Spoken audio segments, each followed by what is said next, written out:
option trading.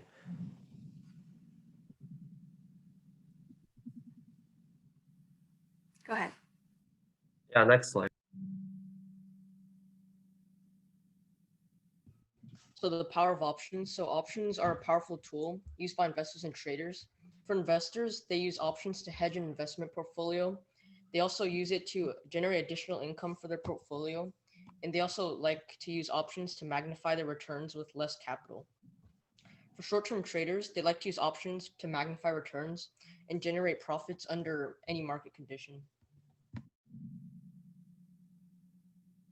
Yeah, so one question I have for you guys is, who is the world's biggest option trader? So anyone can take a guess.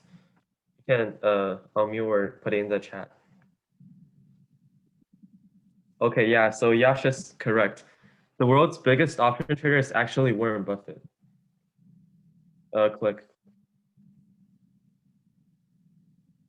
Yeah, so he is the world's biggest, greatest, and then click again. So wait, click again. Yeah. So yeah, so he used a strategy called selling index put options, and this is a strategy. Wait, read.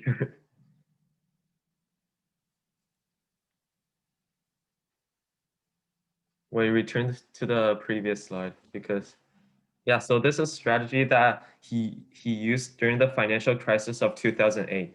So so he has profited 6.9 billion so far. Next slide.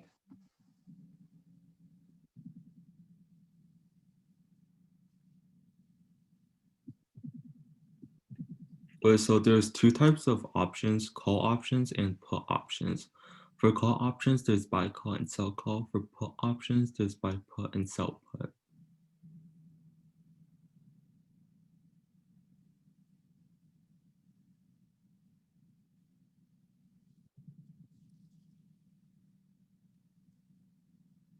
Yeah, so I'll explain what a call option is. A call option is a contract that gives the buyer of the option the right to buy 100 shares of stocks and of a stock at the predetermined price on or before the expiration date. So after the expiration date, the contract or the option will expire, so you can no longer use it. But before the expiration date, anytime you can exercise the option. Wait, can you click on the page? So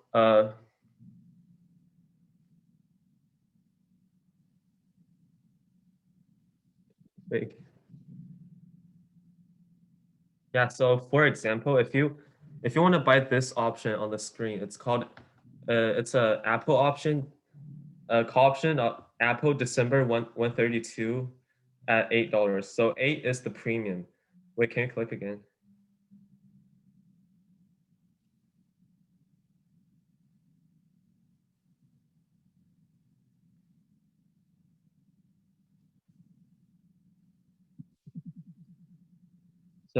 So $8 the premium. The premium is actually basically the price of the cost of buying the option. So each stock is $8. So one call option is 8 times 100 equals $800. So before the expiration date, you can exercise the option. So for example, when Apple stock rose to 150 before December, you can exercise this option to buy 100 shares of Apple stock at 132. So after buying the stocks, you can sell it immediately for the at the market price of 150, and you'll profit the difference between the price.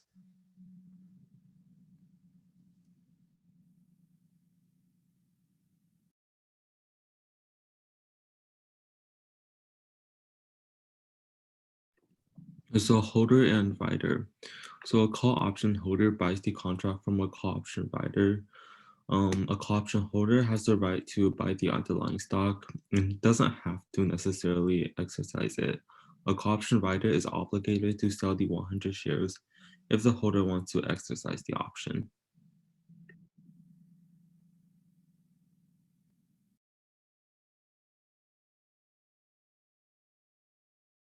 Options trading is an alternative way for investors to invest in the performance of a security, such as a stock or an ETF. By trading options, an investor attempts to capture the up or down movement of a security while only investing a fraction of the cost it would take to own the actual security.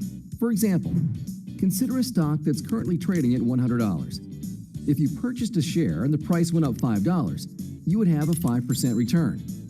With the right option contract, you could profit from this same jump in the stock price while only paying a small premium that costs significantly less than the price of owning the stock. The ability to make more with less is one of the benefits of options trading. However, the potential for greater profits comes with greater risk of losses. To help you understand why, let's take a closer look at how an option contract works. Unlike a stock, when you buy an option contract, you're not purchasing the security itself. Instead, you're purchasing a contract that gives you the right to buy or sell a security at a certain price before a certain date. Consider this example. Suppose there's a coffee shop chain called Stone Curb Coffee. Stone Curb stock is currently trading at $50 a share. An investor believes that the stock price of Stone Curb will rise. This investor considers taking advantage of this anticipated price movement by buying 100 shares of the stock, but she is concerned about the initial capital requirement. Now, let's assume that there's another investor. He already owns 100 shares of Stone Curb stock and plans to hold on to it for a while. He thinks that the stock price will not increase much over the next few months. Both investors can utilize a call option. This type of option contract gives the buyer the right to buy shares of Stone Curb stock at a set price, called a strike price, at a set time, called expiration. In this case, it's $55 per share in 4 weeks' time. Typically, each standard option contract represents 100 shares, so this one contract would give the buyer the right to buy 100 shares of Stone Curb stock at $55 per share. The buyer purchases the contract by paying the option's premium. The premium, or price of the option, is determined by several factors, including the stock price, time until expiration, and implied volatility, which is how much the stock is expected to move during the life of the contract. This premium gets credited to the seller of the call option and helps to partially offset the original purchase price of the stock. For this example, let's assume the total premium is $100. Our buyer pays the $100 and purchases the contract. Now, let's examine what could happen to this investment. Suppose our buyer's instincts were right, and Stone Curb stock is now selling at $60 a share. Remember, the call option gives the buyer the right to purchase shares of this stock for $55 a share. The buyer could exercise the call and purchase 100 shares for $55 each, and then sell them at market value for $60 each, making a profit of $5 per share, not including commissions. Because shares of Stone Curb have risen by $5, the buyer's contract is essentially worth $500. If our buyer sold her contract, she could potentially make around $400 in profit, the value of her contract minus the $100 premium she originally paid for it, as well as any commissions and fees. While the buyer's investment paid off, things didn't work out as well for the seller. Although he was able to collect $100 for selling the option, he missed out on a portion of the stock's appreciation because he was obligated to sell his stock at $55 per share. Now, let's rewind.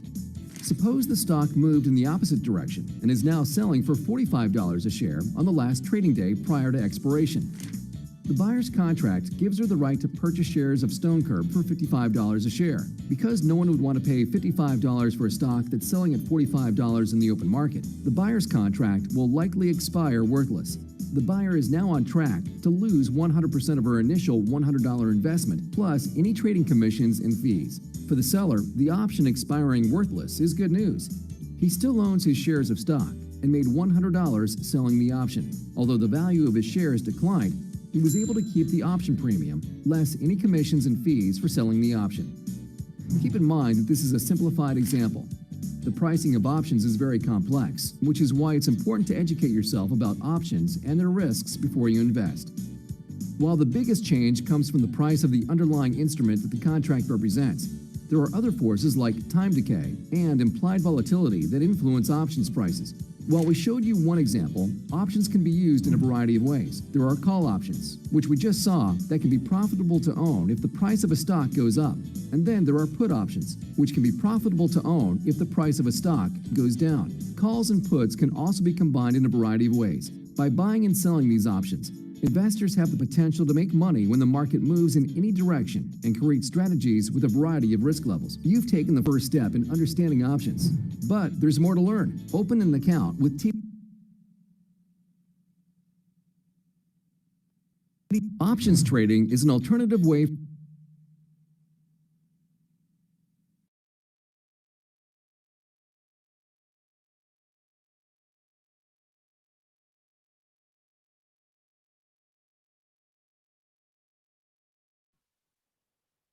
Gavin?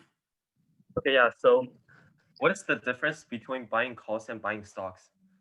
We can just click through.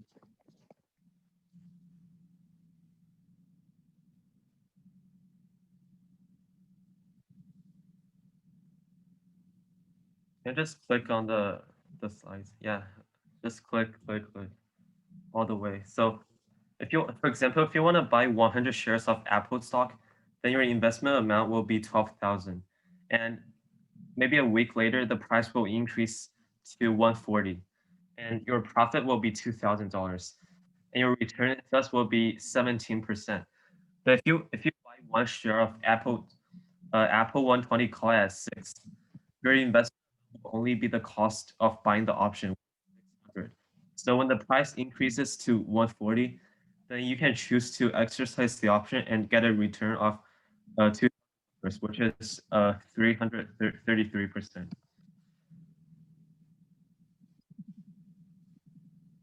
Yeah, next slide.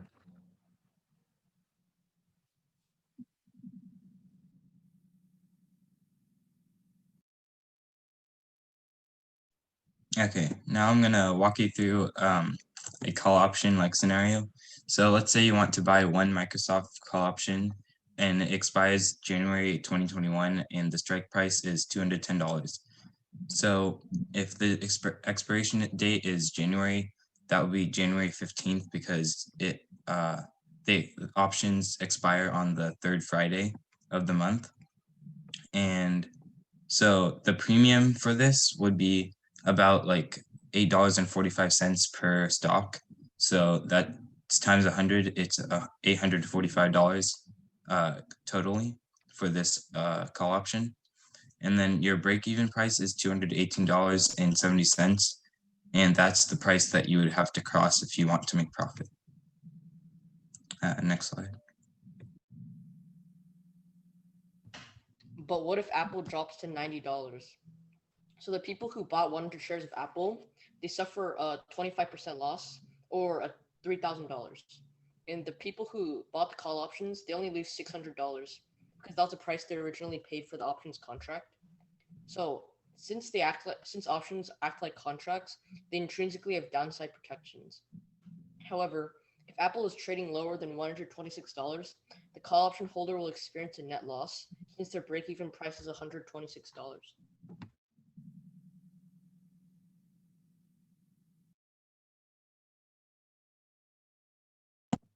All right, so here's like a list of different strategies if you'd like to explore them.